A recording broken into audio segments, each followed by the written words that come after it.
सुप्रभात बच्चों। आज हम कक्षा 8 विषय हिंदी बसंत भाग 3 का पाठ 8 यह कर सबसे कठिन समय नहीं।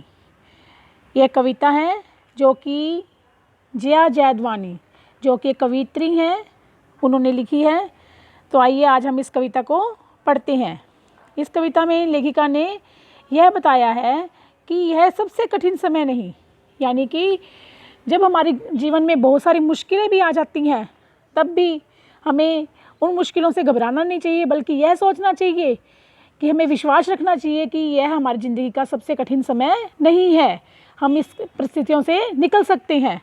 तो इस प्रकार आशा की उम्मीद जगाते हुए कवियत्री ने यहाँ पर इस कविता को लिखा है। आइए हम इस कविता को पढ़ते हैं। यह सबसे कठिन समय नहीं, यह सबसे कठिन समय नहीं। अभी भी दबा है चिड़िया की चोंच में तिनका और वह उड़ने की तैयारी में है। क्या कह रहा है कवि यहाँ पर, कवित्री क्या कह रही है यहाँ पर कि नहीं, यह हमारे जीवन का सबसे कठिन समय नहीं है, क्योंकि एक नन्ही सी चिड़िया जो कि अपनी चोंच में तिनका दबाकर अभी भी क्या है, उड़ने की तैयारी में है। किस लिए?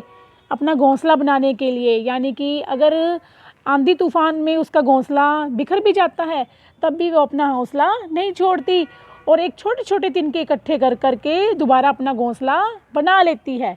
तो इस प्रकार से अगर एक चिड़िया अपनी हिम्मत नहीं छोड़ती, अपना साहस नहीं छोड़ती, विश्वास नहीं छोड़ती, तो हम तो इंसान हैं, तो हमें भी कठिन परिस्थितियों में नहीं घबराना चाहिए, क्योंकि यह हमारी ज़िंदगी का भी सबसे कठिन समय नहीं है।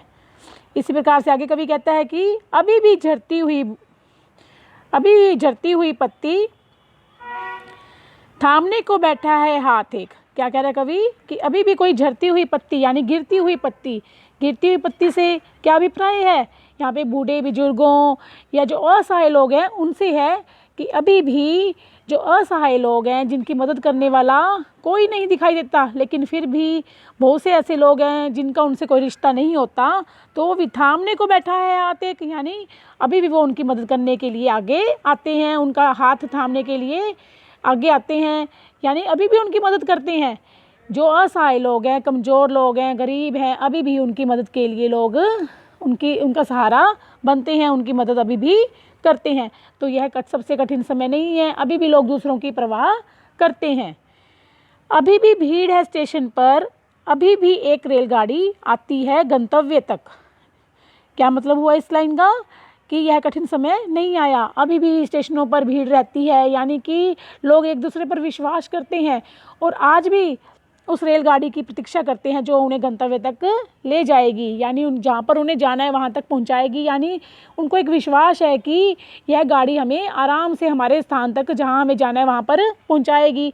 तो अभी भी भरोसा लोगों में बना हुआ है, तो यह हमारी ज़िंदगी का सबसे कठिन समय नहीं है, यानी अभी भी भरोसा, यकीन, विश्वास आज भी ज़िंदगी में है, तो ये हमारी ज़िंदगी का सबसे कठिन समय नहीं है। जब लोगों का आपस में विश्वास नहीं रहेगा, भरोसा उठ जाएगा, तो वो तो हमारी ज़िंदगी का कठिन समय होगा।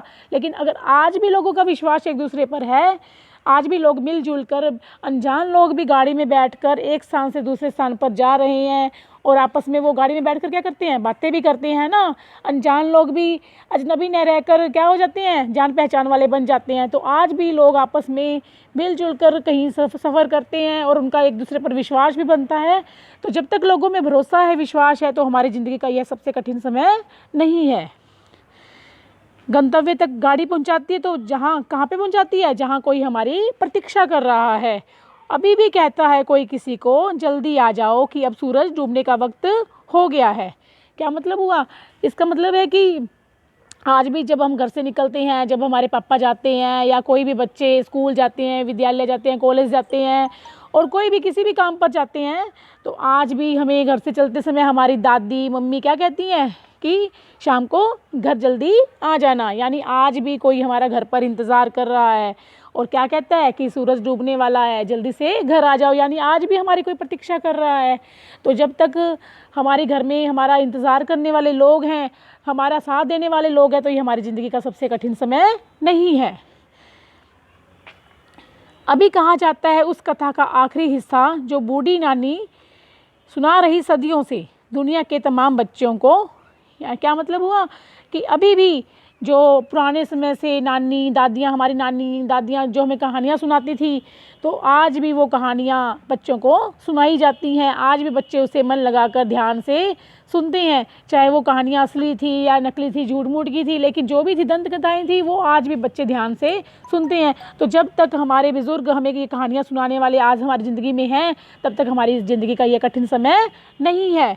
और आज भी बच्चों को ये इंतज़ार रहता है कि आज भी बच्चे सोचते हैं कि एक बस जो है वो अंतरिक्ष में जाती है और वहाँ पे भी कोई रहता है और उन लोगों की खबर हमारे तक ज़रूर पहुँचेगी। तो जब तक ये भरोसा बना हुआ है लोगों में, बच्चों में, तब तक हमारी ज़िंदगी का कठिन समय नहीं है। हमें इस उम्मीद से जीना है कि हम सब एक हैं, हम सब मिलकर रहते हैं, और जब तक हमारे आपस में विश्वास यकीन बना हुआ है तब तक हमारी ज़िंदगी का कठिन समय नहीं है। तो अपनी आशा को कभी नहीं तोड़ना है। इस उम्मीद के साथ आपको ये पाठ समझ में आया होगा।